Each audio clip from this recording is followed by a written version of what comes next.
It's a high-tech conversation. And a low-tech topic. Live on the World Wide Web via Zoom. Bench Talk 101. So welcome everybody to Bench Talk 101. This week we've got another plane maker who's going to delight us with his stories of how and what he does.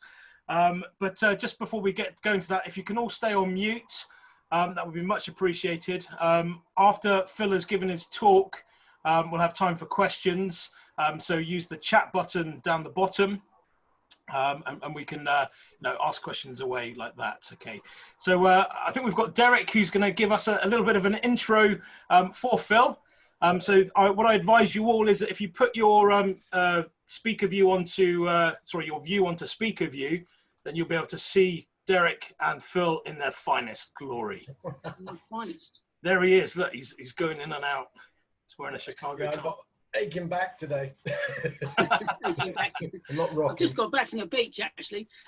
Okay, so good evening, everybody. I normally have something prepared for our guest speakers, and you've probably cottoned on that I sort of read across the top of my screen and follow this very amateurish auto cue, but I'm going to wing it this evening because I think I've met Phil enough times to know that I don't really need to do an awful lot of research. I mean, Phil is just one of these people that as long as I've always been in the business, he's always kind of been there. But for me, my relationship, not a relationship, but my knowledge of Phil goes back a lot further because before he was Britain's premier wooden hand plane maker, he was a pop star, rock star, perhaps even we could say. And maybe we could get someone to ask him a few questions about that because that's his alter ego. I believe he plays the triangle or tambourine or something like that in some kind of boy band. It's going back a few years, but if you ask him, he'll tell you all about it. But Phil, when I started at F&C 10, 11 years ago, Phil then was the only person I knew in England making wooden hand planes. And whenever there was a question about wooden hand planes come up and we needed to sort of solve sort of technical issues, it was always Phil that I spoke to either at shows or on the phone or via email. And I think he kind of single-handedly kept the sort of fine art, the trade of wooden, making wooden hand planes going. I mean, I don't know of anyone else that's doing it now or was doing it back then, and he'd been doing it for quite a few years, sort of 10 years ago. So that's enough of me waffling on. We're going to let Phil take over. I think the subject for this evening is making a wooden hand plane out of a single piece of wood, amongst other things. So strap yourselves in and I'll hand you over to Phil. Thank you, Phil. Cheers, Derek. Evening, everyone. Can you hear me all right? I'm unmuted, aren't I? Splendid. Yes, so making a plane from a single piece of wood.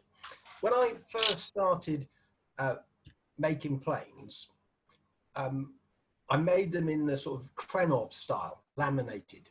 So in that method, you've got a piece of wood, you saw the two cheeks off, then that centerpiece, you can cut the bed and you can cut all the other geometry of the plane. Then you glue the whole thing back together and you've got your plane. And you can make some really nice planes in that method, and they work great. And I made quite a few in that way, but obviously the goal always was to make them from a single piece of wood. Now, in theory, it shouldn't be that hard to make a wooden plane. And on my first sort of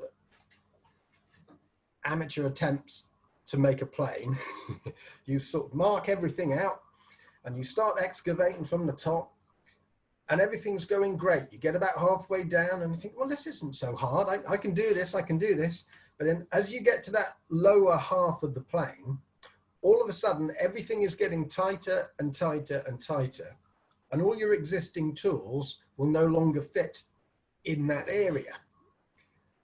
So it was an interesting time learning. I started buying every book I could find that had information on making planes, of which there aren't that many. And they've all got various little methods and techniques to achieve this. although I didn't really find any one book that had sort of the whole sort of truth. So in the end, I basically copied a plane.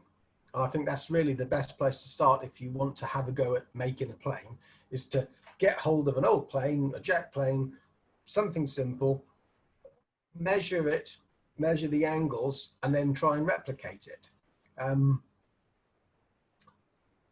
It sounds pretty simple. The only difficult thing with making a plane from a single piece of wood is as soon as you remove something that you shouldn't have removed, it's game over. There's no adding a little bit of filler or, oh, I'll just move the bed back an extra eighth of an inch. But once you've taken off something you can't take off, you've ruined it. So you could have spent 3 days on it. And if, as soon as you slice beyond a certain point, there's nothing you can do. You can't glue it back on. You can't add it on. So my early sort of experiments in making planes, there was a lot of heartache, a lot of learning, a lot of making little tools to help me get beyond a certain point. So you'd start off, lay out. I've got a block here that I've just sort of started laying. So I'll take my piece of stock, make sure it's flat, squared, trued up. Then I'll lay out the lines on the side for the bed and for the wedge angle and the wear. I'll lay out the mouth on the sole, and then I'll lay out all the geometry on the top. The biggest problem you've got is as soon as you start descending into the plane, you can't tell where you are. It's difficult to tell when you go below your lines, and you can get a ruler or a square and put it in and just try and make sure you go in the right way, but it's difficult until you join up with the bottom. Sometimes it's difficult to tell most of the times it's difficult to tell that you're going the right way. So I came up with, first of all, I tried the usual woodworker trick of making router jigs.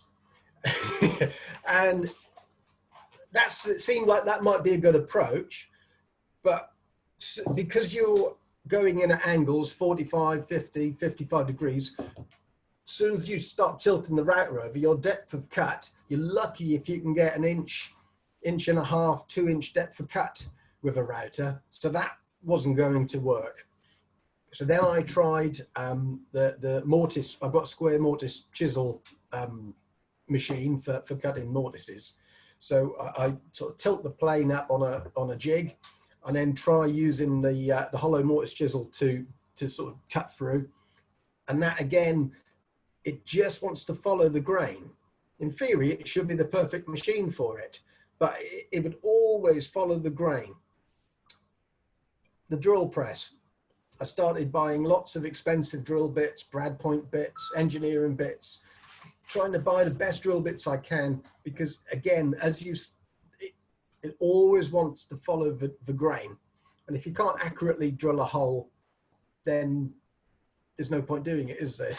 So in the end, I came across end mills for engineering, and found long series end mills. So with a 6 mil bit, you end up with about 100 mil long bit. Using those in the drill press, I found all of a sudden you could drill a hole, and the end mill, it just didn't, the grain had no effect on it. So if you drilled slowly and carefully, you could accurately drill holes, and they would be exactly where you wanted them. So my approach then became, lay out my block. I would drill holes just inside the sort of bed line and all the angles that I needed. I would drill holes down from the bottom, and using these accurate drill bits, it gave me a great guide. You could tell as you start excavating the waste, you could work back to these holes that you drilled. And as long as you left the bottom of the slot, you knew that you'd never gone outside of your lines. So they were a great tool to be able to hack away with my chisels and gouges and remove that excess, and to be confident that you weren't moving outside of your lines. Because especially on a larger plane, if you're on like a 4 plane, you might have a 3-inch square, you know, section of plane. And on 45 degrees, that's a long, long mortise, you know, and it's very easy.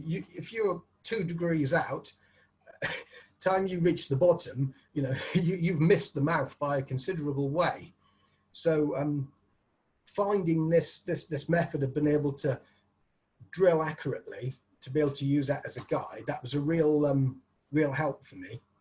And like I say, all of a sudden you reach a certain point in the plane where your chisel, you can't use the chisel anymore because it's so thick that it's pressing against the abutments of other areas. So then I started looking for traditional plane makers tools. And as you probably know, floats were the tools that traditional plane makers used. They're kind of sort of coarse rasp, somewhere between a rasp and a saw. And these are great because they've got the non-cutting sides are at a certain angle, so it's quite nice. You can gauge where you are and how you're working off of the sides that aren't cutting, and you can reach right down into those areas where it becomes very difficult to get to. And these tools are very good because you can remove material quite quickly, but if you're gentle with them, they leave a very clean surface as well. So you can use them to clear surfaces as well as a material removing tool. I then came across blunt chisels, made famous by Mr. Carter. And again, I ended up making lots of little scraping tools, literally from offcuts of tool steel. Got 2mm, 3mm, 4mm, 6mm, and these, as well as a selection of chisels from the rubbish tool drawer. And these get touched against the disc sander every now and then. I've got a disc sander I just use for metalwork. And the little bird that it raises on the face of that, you can get in there and you can clean areas up and remove material in a safe and predictable way. Because again, once you remove material, if you remove too much, there's no going back.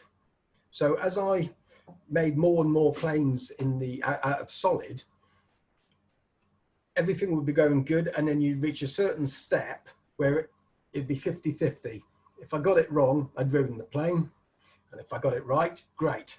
You know, you carry on down the road. So I then would make various little tools specifically for those tasks to ensure as much as you can with handwork that you're going to be able to safely get your result.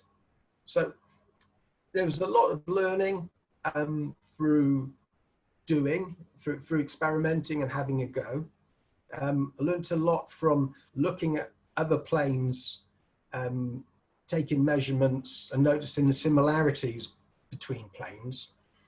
And if a lot of tool makers made planes with similar geometry, there's obviously a reason for that. You know, plane makers, you know, they're going to be making planes that are efficient and work. So, you know, evolution being the way it is, things that work, they stay around, and things that don't work as well, they fall by the wayside. So if you've got an old plane that's seen a good bit of life, you can be sure it's worth copying the geometry of that. What next? So once I'd got to a point where I could make a plane and out of one piece of wood instead of having to glue it together, I spent more time then working on old wives' tales. So angles, pitch, bevels. There's, you know, in woodworking, there are so many sort of old truths that you have to do it this way, you know, be it dovetails or planing.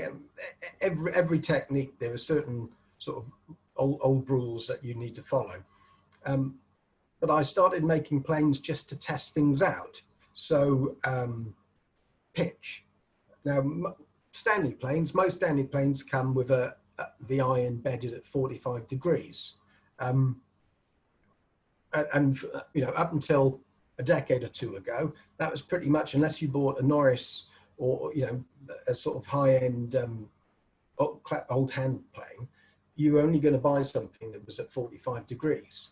And that's absolutely fine. If you're working good straight grain stuff, soft woods, 45 degrees is great. But soon as you, for me, the turning point was I was building a mahogany side table, a sort of green and green style side table out of mahogany. So I managed to find some Brazilian mahogany from a boat builder's, got this stuff back, and I'm making this table. It's all coming along nicely. And I go to do the finish planing for the top so I can finally, you know, assemble it all and start doing the fun, getting the oil out and finishing it. And it's the usual story with these sort of interlock timbers. You plane in one direction, half of the rows of the timber plane beautifully, and the other half is all torn out. So you turn the board around and then you do the same from the opposite direction, and all those bits that tore out, they plane cleanly. And all the bits that just plane cleanly, they all tear out. And it doesn't matter which direction, you only get sort of a certain percentage of the timber clean. So I bought one of HNT Gordon, one of Terry Gordon's little smoothing, high angle smoothing planes. Now this thing was bedded at 60 degrees. So that's 15 degrees higher than a regular smoothing plane. And that thing, even though I found it quite awkward to use, with it sharpened up and taken a very fine shaving, I could plane this tabletop, I could plane all the parts for this table without any tear out. I was happy. So for me, that sort of, I remembered that. So when I started making planes, I thought, right, I need to explore different angles and the effects they have on it. So I just started making planes. So 50 degrees, 55 degrees, 60 degrees. I once made one at 65 degrees, which was incredibly difficult to push. And it was effectively a scraper plane. But until you try something out, you're basically going on what people's, you know, what they've read on the internet or other books. So it was quite educating to make planes with different attributes so that you could say whether that was a good thing or not.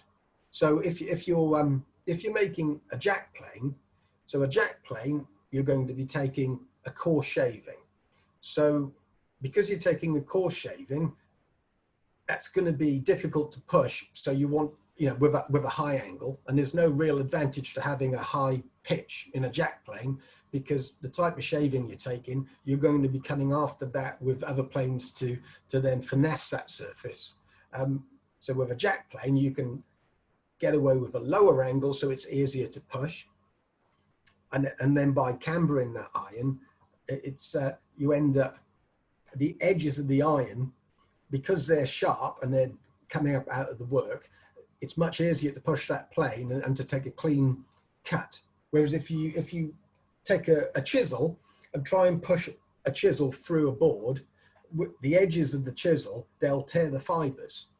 But if you try the same with the gouge, you can easily take a lovely clean cut through a board with a gouge, because those edges are pulled back. So, you know, for that kind of plane that's taking a heavy coarse shaving, those attributes, that makes a lot of sense. But then if you're making a smoothing plane that you're going to use for your best work, not necessarily a plane that you're going to use on every surface, but for when you get that piece of wood that regardless of which way you turn it, you can never plane it without getting tear out, then having a higher angle, having a tight mouth, you integrate these different attributes depending upon what you're going to use that plane for. So the mouth, how tight the mouth is.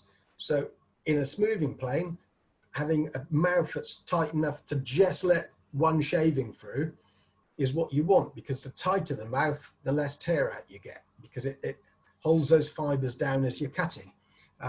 obviously that's not so important in the jack plane, so you can have a nice big open mouth to let those shavings out, let it through unimpeded, so you can work quick. It's just quite interesting to put different attributes together in planes like David Charlesworth. He's a big fan of using a number 6 as a smoother, whereas in theory, number 6 is a bit big to use as a smoother, but for the methods that he uses in his work and using machines for all the graft, that works great for him. So it was interesting just to make prototype planes to try different things out to see what would happen instead of assuming what would happen because of woodworking law. Another example of that is low angle planes. So the other week we had Roy Arnold speaking about strike blocks. So many years ago when I started with my mitre plane, I've got a skew mitre here. So I'm trying to work out how low I could go with the bed. So again, with metal planes, like a low angle block plane, you've got a 12-degree bed, and the same with low angle jacks and a lot of the shoulder planes. But that's with a metal bed. So I tried to find out, because you don't see a lot of wooden planes with a very low angle. So I just started making planes and lowering the pitch and lowering the pitch and lowering the pitch to see what happens. And again, that was very interesting because at some point it won't cut. So in the end, I settled on 38 degrees. So because I've got the bevel on the underside, whatever the bed angle is, that's the angle that the wood sees. Whereas if you've got a bevel a bevel up plane, you have to add the bed angle onto the angle that you've sharpened the iron. But I went with the bevel down because that gave you a thicker bed. Because if you try and do a 12-degree bed in a wooden plane, the wood is so thin underneath where the iron is that it basically pulls itself apart. So I made these planes at 38 because any lower than that, by the time you put a 25-degree bevel on your iron, you've then got 13 degrees of relief, which sounds like quite a lot. But another thing I discovered on my everyday mitre plane that I was using, over time you get a little bit lax on your sharpening and you rush over to the stones and you sharpen the thing up, put it back in the plane, set it up. And this plane, it just wouldn't cut. It would start to cut and then it would stop. It was very unusual. I'd come back the next day and it would seem to work and then it would stop. And in the end, I realized that I'd put a small micro bevel on the iron, and that micro bevel, even though it was only, crikey, 64th of an inch, a very small micro bevel, all of a sudden there wasn't enough relief behind the cut. And what was happening, as you're planing this piece of the wood on a sort of microscopic level, as the iron is cutting into the wood surface, it actually pushes the wood ahead of it. So you've almost got a small wave in the surface of your board as you're planing it. And as it's cutting, behind the cut, the wood then bumps back up as you relieve past that cut. So if you don't have enough relief behind the back of the bevel, the wood then bumps up on the iron and stops it cutting. So that was why the plane wouldn't cut. It wasn't that it wasn't sharp, and in theory, there was plenty of relief, but because I just put a tiny micro bevel where I was lax with my sharpening, that there wasn't enough relief, not where it counted at the cutting edge. So that was, again, a little interesting learning thing. And just the fact that wood is ever so slightly elastic like that as you're working it, it's not something that you consider or think about. but it was interesting to consider and to use that knowledge in other planes that are made. So relief was important. What else have we got? Pitch, tightness of the mouth, length for the sole, wedge angle. Another thing I experimented with was having different angles for the wedge. Now, the shallower the angle, the tighter that wedge will go in, but you do end up with a very thin wedge. And the higher the angle, you end up with a thicker wedge, but it doesn't want to stay in as well. So if you hit a knot or a bump, that can loosen the wedge. So in the end, I've ended up with 11 degrees. So I've made planes with 9-degree wedges, and the wedge stays in fantastic. But if you want to adjust the plane, it was very difficult to then loosen that wedge, releasing the wedge to adjust it. And I've made planes with up to like 15-degree wedges, again, just to try it. And they seem okay until you hit a little bit of difficulty, and that can loosen it off. So again, it's trying things out. That was a great way of learning what works and what doesn't work. And it wasn't time wasted, because you can confidently then move on with your work, knowing that aspects of your work are going to be as effective as they can. Moving on to making it from a single piece of wood. Now, what would be the advantage of that over laminating? Now, in theory, a laminated plane should be as strong as making one out of a solid piece of wood. One of the things I've noticed, so again, you look at pretty much every vintage plane out there, and you look at the grain on the front of the plane, and you'll see the rings are horizontal. The rings in the wood are horizontal. And what that means is that that piece of wood is quarter sawn. So it's sawn through the heart of the log, and both sides of the plane, you'll see this lovely sort of ray figure on. And effectively, what that means is that these sides of the plane are almost as like end grain. They act like end grain in the way that they take on and give up moisture. And that doesn't sound all that important until you realize that this particular piece of wood, throughout the year with changes in moisture, it'll expand and contract side to side, but virtually not at all vertically. And the great advantage of that is that the angle for the wedge, that will remain consistent throughout the year. So the plane moves this way, but it doesn't move that way, because if the plane moves, it'll alter that angle. And then moving on from that, the other advantage of it giving up and taking out moisture very quickly is it's made of wood, and we all work with wood, and you can't stop wood breathing unless you encase it in completely in resin. Wood breathes, it moves, it's alive, and as woodworkers we're aware of that, and we use that knowledge in the way we design pieces so that the grain movement doesn't destroy the piece. The advantage in a plane of having a material that absorbs and gives off moisture quickly is that it doesn't take long for it to settle down into a new environment. And it remains fairly consistent throughout the year, because it's always fairly happy with however your workshop is. Now, I used to make a lot of planes from exotic timbers, because as woodworkers, we love rosewood, we love the ebony, we love a bit of brass. We're woodworkers, that's what we love. The problem with exotic timbers is that they take so long to dry out, to reach a point where they're in equilibrium with your workshop.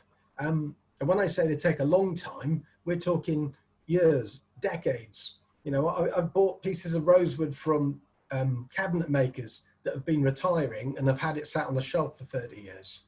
And I bring it back to the workshop, and it's sat up on the sort of drying shelves in the warm, for a couple of years, 3 years, and I'll start working on it, and the thing is moving and it's changing, and you finish the plane and everything is right, and 2 days later you can feel it sort of moving again as it settles down and settles down. And the exotics, they take so long to settle down, and making planes out of beech, which is a traditional sort of European choice with plane making timbers, the fact that it settles down so quickly is a real advantage if you're going to use these planes to do your work. Obviously, if they're sat on a shelf, it really doesn't make that much of a difference. If it's not 100% settled down. But if you're using them, you want planes that are consistent and that you can adjust. There's nothing worse than a plane that you can't get the wedge to come out of. So moving on from using a single piece of wood to make the body, I now make the wedge out of the same piece of wood that I make the stock. And again, with the grain oriented in the same way.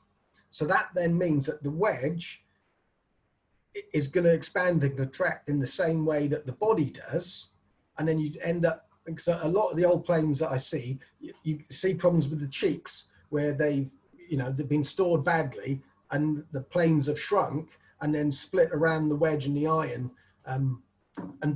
Since I've sort of gone totally over to using one chunk of wood to make the complete plane and keep the grain orientation the same, for me, that's the epitome of simplicity, and it being one plane, one piece of wood. It was just little steps. This is I'm just moving into my 14th year of making planes for a living, and in the early years, you make big steps with your learning. And there's always something new to find out and new ways to improve on the way you're doing. But then as you spend year after year of making the same items, those steps, those improvements, they don't stop, but they become little steps, little things, little improvements. But I still, it pleases me that I'm still finding ways to improve what I'm doing. For me, the simplicity of this wooden plane, because it's just a body with a hole in it, the cutting iron, and a wedge to hold it in place. It's pretty much you can't get any simpler. And I know some Japanese planes just have the iron wedged into the body itself, but I think the simplicity of it really appeals to me, and the fact that these plane designs, they've been evolving over centuries of craftsmen using these tools every day, to produce fine work. And these tools don't have a plug on them. You've got to push them yourself. So I think that's a good sign that these planes, that the designs are highly evolved and very effective and efficient. And the feedback I get from my customers is that they're happy and that they enjoy using them, and that they keep coming back. I take that to be a good sign. I think that's probably enough boredom for the moment. If you guys have got questions, then we can get properly nerdy instead of basically nerdy. Thank you very much, Phil. I mean, it's not boredom at all. That's brilliant. Learning about all the difference that you're talking about there, especially the grain of the wood and having the one piece expanding. That's really interesting. Really good. So we're up for questions. So we're up for the questions now, and literally they're coming in thick and fast. So we'll fire away. So the first one was Jim Hendricks.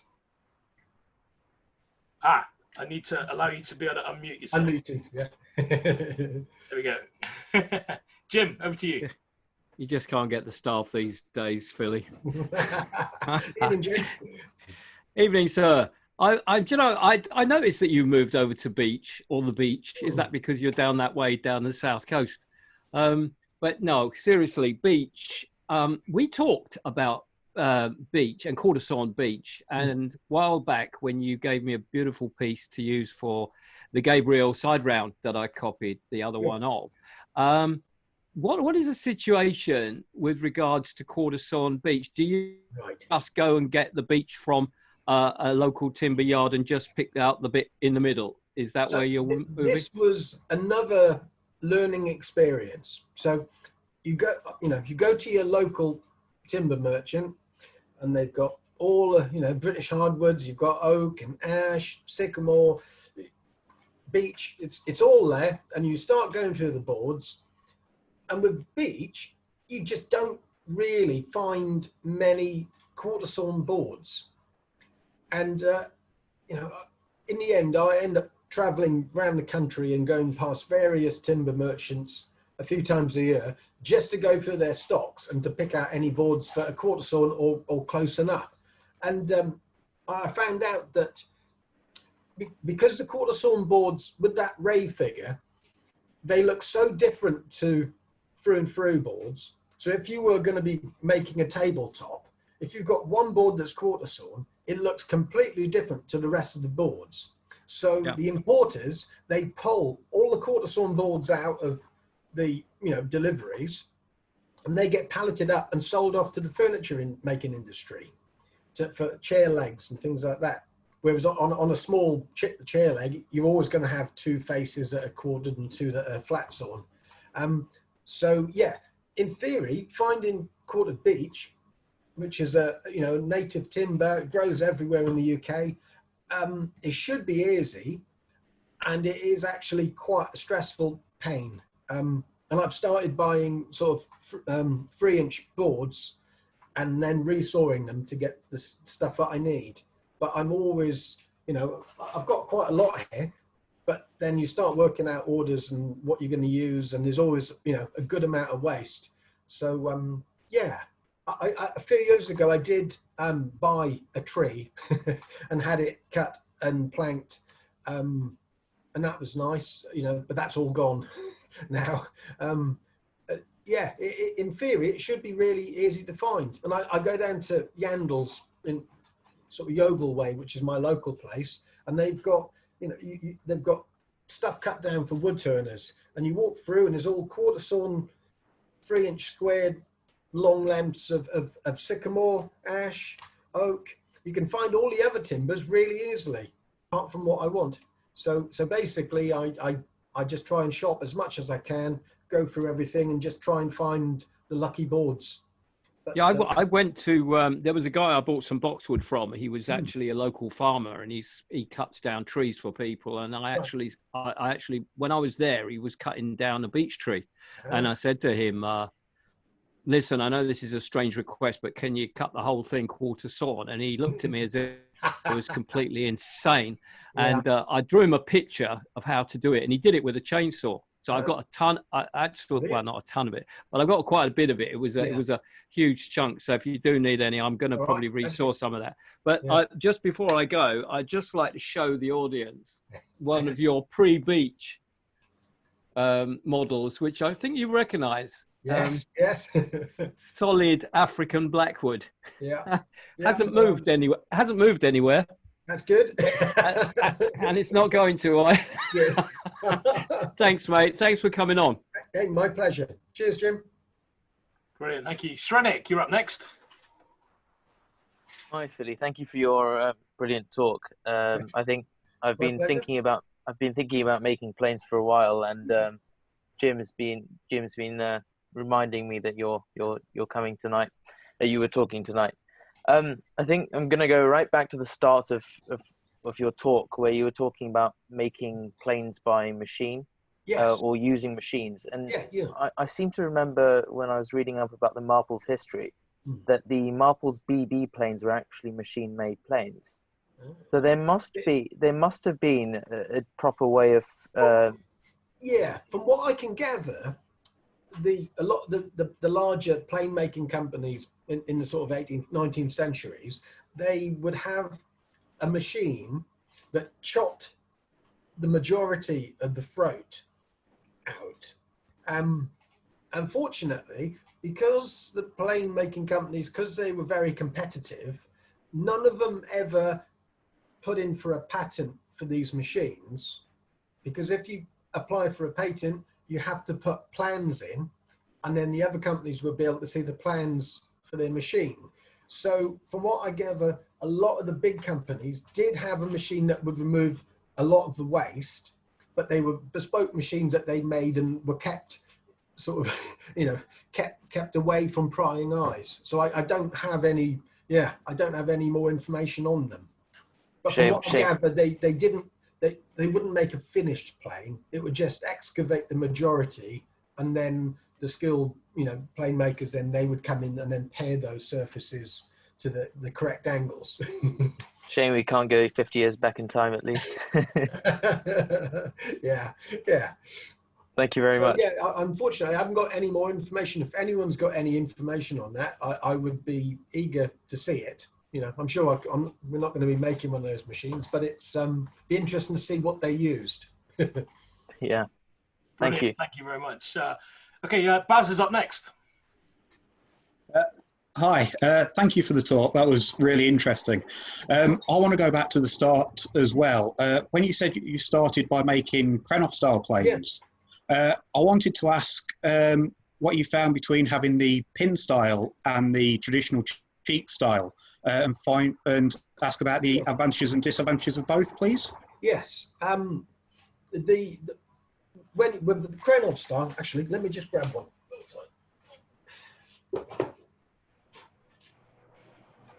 As we're doing show and tell, I've got an actual Jim Krenov made plane here.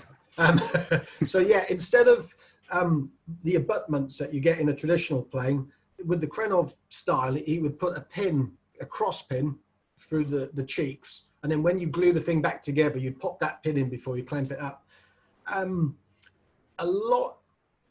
If you've seen, I think David Fink has got a great book on making Krenov style planes.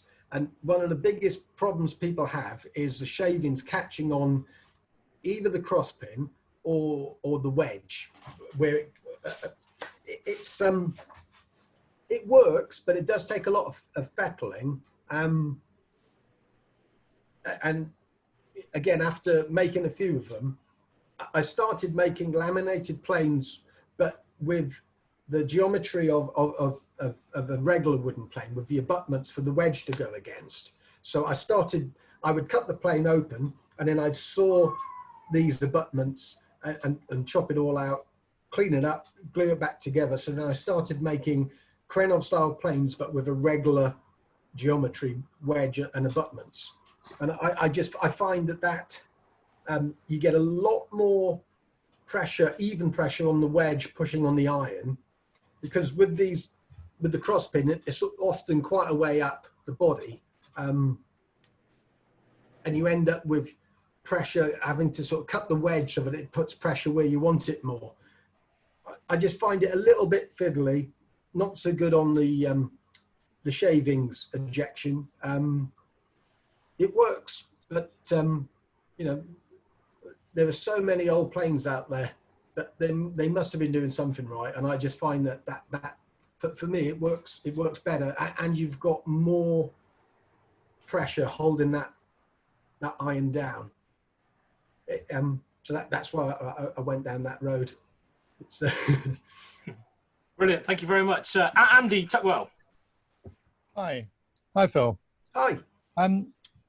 I'd like to just steer off into a different direction for a moment. Okay. I've got loads of questions about making planes. Right. I think you're also doing a second really difficult thing in that you're selling planes. Yeah. How do you find your customers? Who are they? What do they want? What do they want from you? Yeah, people buy your planes. I'm from a business point of view, I'm rubbish. No.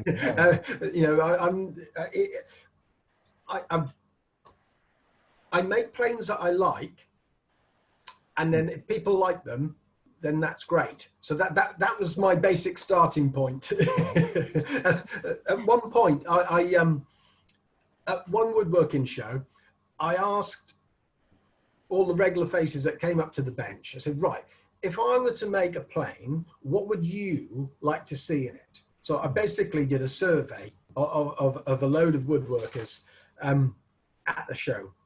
6 months later, I turn up to the next show with this committee built plane and say, ta-da! I made that plane incorporating all the things that you liked. What do you think? Yeah. And the feedback was, which basically means it was okay. It was fine, but it wasn't a plane that I made in my style. So that basically my business model has been not to cram it down people's throats, to make things that appeal to my sensibilities, and then hope that people respond, which is possibly selfish and or suicidal. But over the years, you know, I think organically, maybe that's the word, it's grown organically, and I don't really advertise much. I go to woodworking shows and show my stuff. I'm here tonight, and you know, trying to use social media and blogging and sharing what I do, and that's really how over the years it's grown. So it's not the recipe for being a rich man, but it has allowed me to make a living and keep the roof over my head and my family's head, and I get to be in the workshop all day. So you still enjoy making them as well? Yes. And I enjoy making them. You know, again, when I started woodworking, Norm Abram, you know, the New Yankee Workshop, that was one of the things that pushed me over the edge to get, you know, back into it. And you watch Norm, and he's there, and he's got his router, and he's got his table saw, and he's got every machine and every jig. And, you know, at some point, that was it. I had to get involved, and you start. So I started from the power tool end of the woodworking rainbow, and then at some point you realize, how do I just get that last little bit off? How do I clean that up? You know, and then you get into the hand tools, and you learn about sharpening and hand planes. They got me, hand planes, you know, because it's magic, isn't it? You've got the board, and you can either reach for the orbital sander and get the vacuum out, and you put your earmuffs on and get your dust extractor going and the ear thing on, or you take your plane and swish, swish, swish. You've cleaned that surface up, you flattened it, and you've got these lovely shavings, and that pulled me in. So then I then spent a small fortune buying all the planes in the world, and Oh, no, I think there's a few around this audience. I think I'm amongst friends here. Yeah. Never have too many. Thank you. Yeah. So lovely. It's quite interesting. It's quite interesting when you talk about Norm. I mean, a lot of us here would have got inspired into woodworking with, you know, from Norm's programs. Yeah. But it's quite funny if you look back on them now, that they're not as accurate as you first thought. You know, there's quite a lot of. Anyway, there we are. Next one up is Martin. So another plane maker, Martin. Martin, you need to unmute yourself though. One of my favourite Norm episodes is one of the Phil, how you doing? Hey, Martin. Great to see you. I really don't know what question to ask, actually. But well, you can just say hi if you want. Just hi, yeah. No, I mean, in terms of since we first met at Alexandra Palace 20 years ago. You know, and I'd like to say that I've got a plane adjusted mallet that now is just starting to loosen. So I wonder if I can get a refund on that. Yeah, just email me. Yeah, 20 years. We should get 20 years out of a mallet. Yeah. but since I mean, you know, how many planes have I made that I've shown you at shows, and you know, you inch away and you tweak this and you tweak that, there's so many skills to be learned Sure. from doing something like that, Exactly. isn't there? You know, Yeah. You can read all the books and you can watch all the videos, but until you start doing it and messing it up, that's the only true way that you learn. And it is repetition. You know, the first plane that you make, if you can get it to take a shaving, that is a big success and you're very happy. Absolutely. And then your second plane is a light years ahead. It even looks sort of like a plane and it sort of works.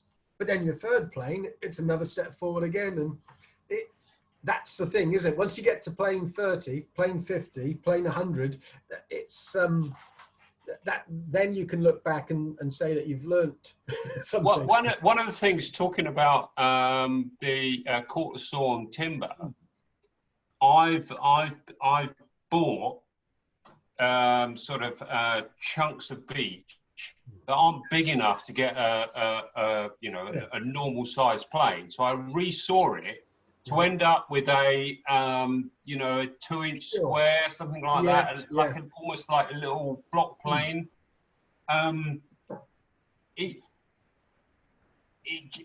It gives you different challenges to build something that small. It does, yeah. All of a sudden, the small stuff, all of a sudden, those tools that you made, you still can't quite get to the bottom, can you? There's always yeah. That's why I never throw away any oddments of metal or any old tools. Just chuck them in a box somewhere, because at some point you'll need to drag it out, go over to the grinder and make it into. But as you said earlier, the only way to figure that out is to do it. Yeah.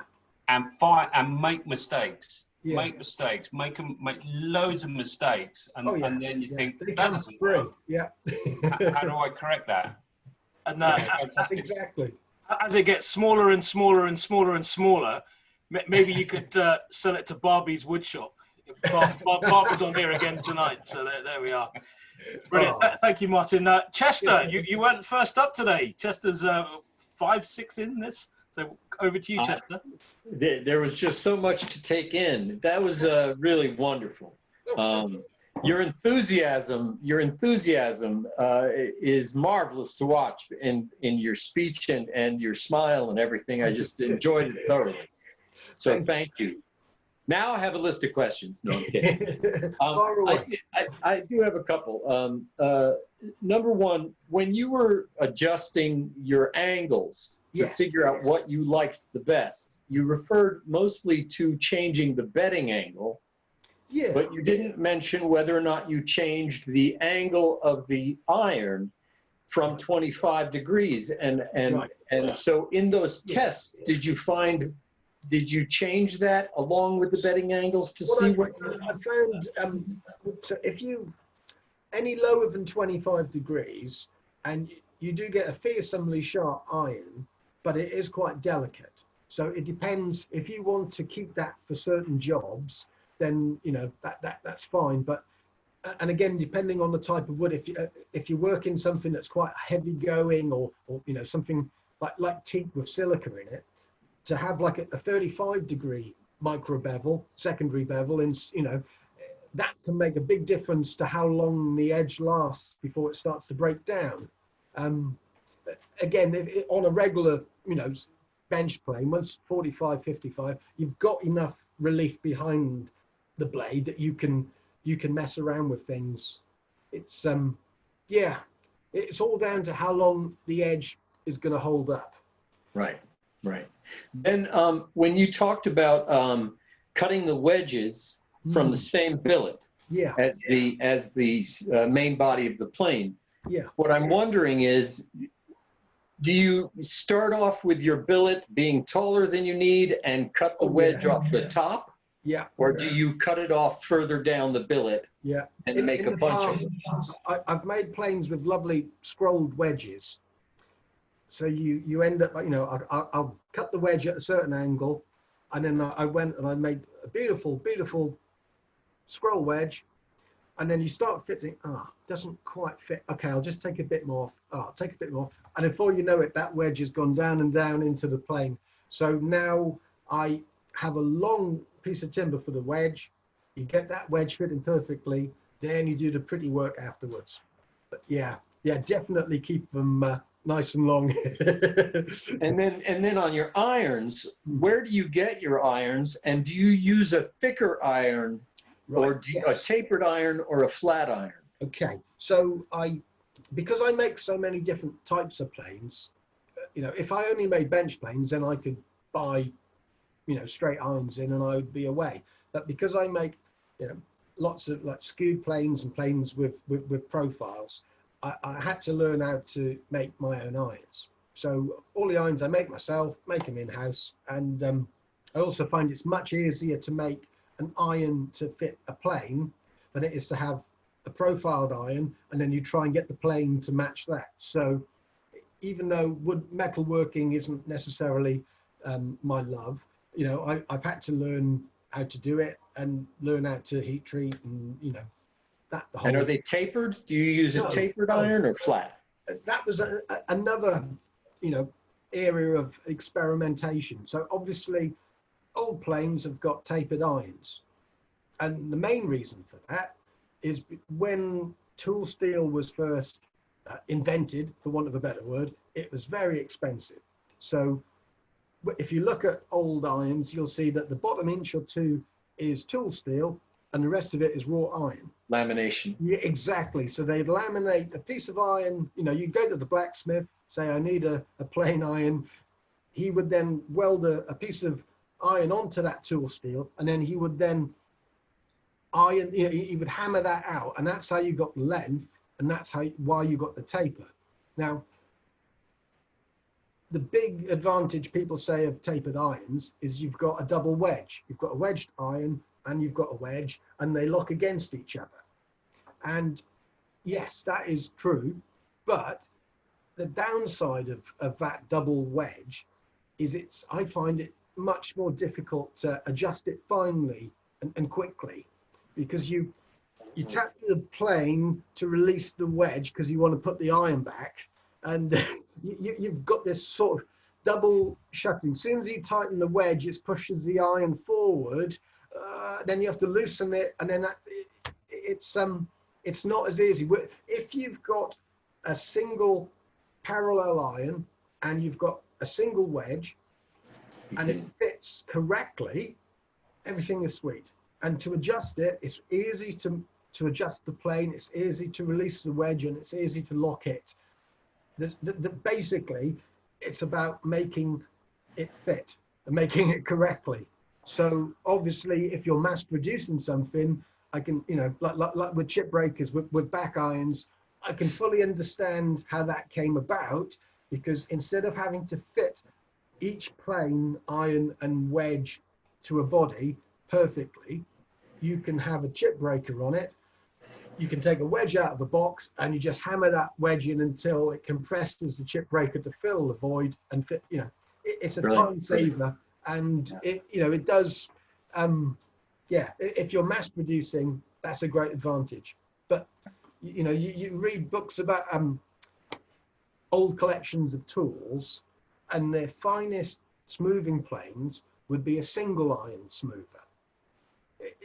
Always. And you know, to me, that says something. There's a reason why. If it's history. Yeah. You know, if you can have a back iron and that works better, why would a lot of these old tool chests, they always had a single iron smoother that they kept for their best work. So that was, yeah. Again, in woodworking, there's never just one way to solve a problem. You know, you can approach it from so many different angles. Power tools, hand tools. If you want to sit there with a file and just keep filing away until you've got your dovetail, you can do that. It may not be the best way, but if all you've got is a file, you know, that's one way of doing it. But it's not about right or wrong. It's about an approach that works. And I find that this works. And while, you know, old tool law, you have to have a tapered iron, Larry and Don, you know, that's the angle that they go down. And I respect them. They, you know, they make great tools, and the guys are so knowledgeable. But I'm not trying to make 18th century repros. I'm trying to make tools that are inspired by those tools, and that work and look handsome.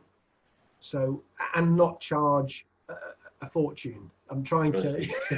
All sounds very good. Thank you very much. Thank you. Welcome. Lovely. Matthias, over to you. Yes, thank you. And thank you. Hello. Hello, Phil. And thank you very, very much for your talk. It was Yeah, you're welcome. your previous talks that I've heard extremely interesting. I was wondering, you used as examples for when you were talking, you used pretty much exclusively bench planes. Yes. So, and although I suppose the differences aren't huge, are there things for your things like sort of essentially the side escapement planes. your hollows and rounds and where what you talked about would be slightly different or considerably different? Yes. Yeah. No. You've got two sort of families of planes. You've got bench planes where you've got the body comes either side of the iron, and then you've got your side escapement planes like hollows and rounds, and we know what we're talking about, where you've got one blind side. Yeah, and it's a different kind of geometry, but again, it's the same. It's a very similar building method. You know, you've still got an accurately. You try drilling an accurate hole at 45 degrees through a piece of hardwood, and it sounds like it shouldn't be difficult. You know, use a drill press, you make a jig, you clamp it. In theory, you should be able to drill a hole with a good drill bit. It shouldn't be a problem at all. And it's really difficult. It's really difficult. It wanders, you know, in my early days making hollows and rounds, you know, occasionally you get the drill bit will come out of the blind side of the plane, and it's just absolutely frustrating, especially when, you know, finding good timber is difficult enough in the first place. But yes, it's again keeping the wood, keeping it quarter sawn and using the same material for the wedge. It's that consistency of that consistency throughout the whole thing. Making the side escapements is, in a way, it's slightly harder than the bench planes because the mortise looks more open in a bench plane. You know, you can see what you're doing more. Was with a side escapement plane, you might have, you know, on the smaller sizes, you're lucky if you've got more than 1/8 of an inch wide mortise, which is, you know, that's entertaining. Yes, I can imagine. I can certainly imagine. Brilliant. Thank you very much. Derek, over to you. Hi Phil, thank you very much for that. Really enjoyed it. I knew you wouldn't let us down. You know, really nice to know that plane. So you were worried. Thank you. My question was actually covered by I think it was Chester. It was asking about sort of tapered irons, weren't you? In that, so I've been actually filling around with wedges and irons myself this week on a similar kind of project. So you've covered everything I wanted to ask about that. So I'll let somebody else jump in and ask another question. So thanks very much, mate. Thank you. Pleasure. Sorry, I Well, don't be shy. But doing a poor job. Actually, this is where I'm going to actually say, Derek, don't unmute yourself. Where's Derek gone? He's there. Derek, don't unmute yourself. Derek, I've been watching your Instagram this week, and you've been improving your marking gauges, and you've kind of got the wedge in there, you know, a bit like a plain wedge. You know, kind of, I could imagine you using a blunt chisel technique. I don't know how you've made it, but it looks really fascinating the way that you've got the blade in there now, and you've got it so that you can sharpen it, and it looks really quite clever stuff. Derek, would you like to give a Bench Talk 101 for next week and maybe talk us through your marking gauge? Ooh. Absolutely not. Oh.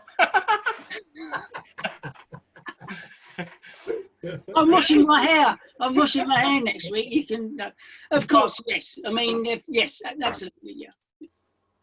Brilliant. If you'd have said no, I'd have gone to Jim Hendricks and said, you know, come on, Jim, help me out. Oh, no, Jim, finger down, put the finger down, Jim. Oh, anyway, thank you very much, Derek. So we all look forward to seeing you next week and hearing about how you've made that fascinating, marking gauge. Brilliant, brilliant. Pleasure. So over to the questions. Bruce, if you'd like to ask the next question, please. Hello from Philadelphia. Hi there. Hello. So with Western plane, we're talking about smoothing planes. Okay. Western planes, yeah, we're all taught this is flat, flat, flat. With Japanese planes, they touch here, here, maybe here. Have you experienced with your planes touching here, here, and here? Yeah. With again, I've had a go at everything because if you don't try it, you don't know, do you? So it's nice to be able to say yes, I like this, or I don't like this. But when I make a new plane, even though I may have had the wood sat in the workshop for a few years and it's dry, whenever you work in a piece of wood, there's always a little period where it sort of settles down.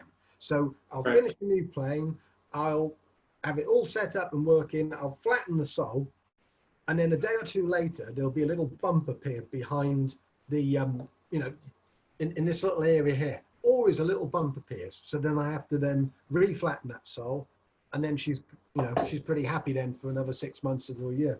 And I have tried hollowing sections, and it is possible.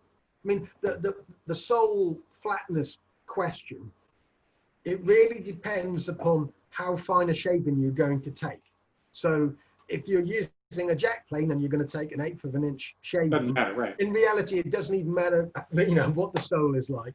But if you're using a smoothing plane and you're going to take a sort of 3 thou shaving, if the sole has got a bump of 4 thou, then you can't take a proper shaving.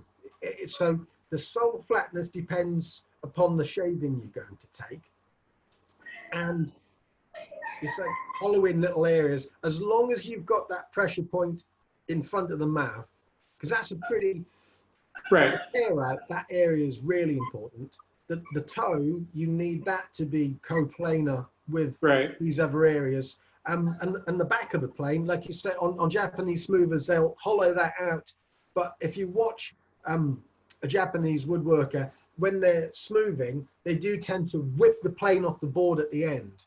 So it's in one way that almost makes that smoothing plane a shorter plane by sort of hollowing that back end out, which in a smoother is a desirable feature, because that means you can locally work areas to remove blemishes, whereas if you've got a longer plane, you then have to take longer length shavings, otherwise you quickly sort of hollow it and then it stops cutting. But it's I find if you use a plane regularly, you begin building up that burnished surface on the sole, and once it's happy and it's in equilibrium with your workshop, really it'll stay like that, and you don't really need to do any work on it. It's only if you find that you can't take the shaving that you want with the plane, then it's worth double checking the sole. Well, and it's worth the number one solution. But I try and keep my planes completely flat. I have experimented with hollowing, and if you've got a large plane, like a tri-plane 24-inch, and you need to flatten it and it's quite badly out, I do find it convenient to hollow sections before I try flattening it, and then you only have so many zones then to get into a coplanar. I hope that hasn't overly confused things. Nope. Thank you very much. Hey, you're welcome. Bruce, that was a really impressive plane that you held up to the camera there. Do you mind holding it up again and just talking through what it was? This guy? No, the one with the buttons. Yeah. It's the EC Emmerich. It's the Primus plane. It's the German. It's kind of a it's great. The blade sucks, and I need to get a replacement blade, because if you're planing something really hard, it's good for about 45 minutes, and then you got to sharpen it again. But it's got an adjustable mouth. I mean, these are, you can get these in the UK, can't you? Yeah, we can. Yeah, we can. I thought it was something different. No, sorry. It looked like it had two mouths, but it's the adjuster, isn't it? Right. So I thought it was one of these double planed, double. No, I'm not that sexy. Oh dear. Brilliant. Right, so I mean, this now leaves me the last bit to say, Phil, thank you very much for a great talk, and thank you for answering so many questions. So if everybody could raise their glass to Phil and to the bench. Phil and the bench. Cheers. Cheers. Bench Talk 101.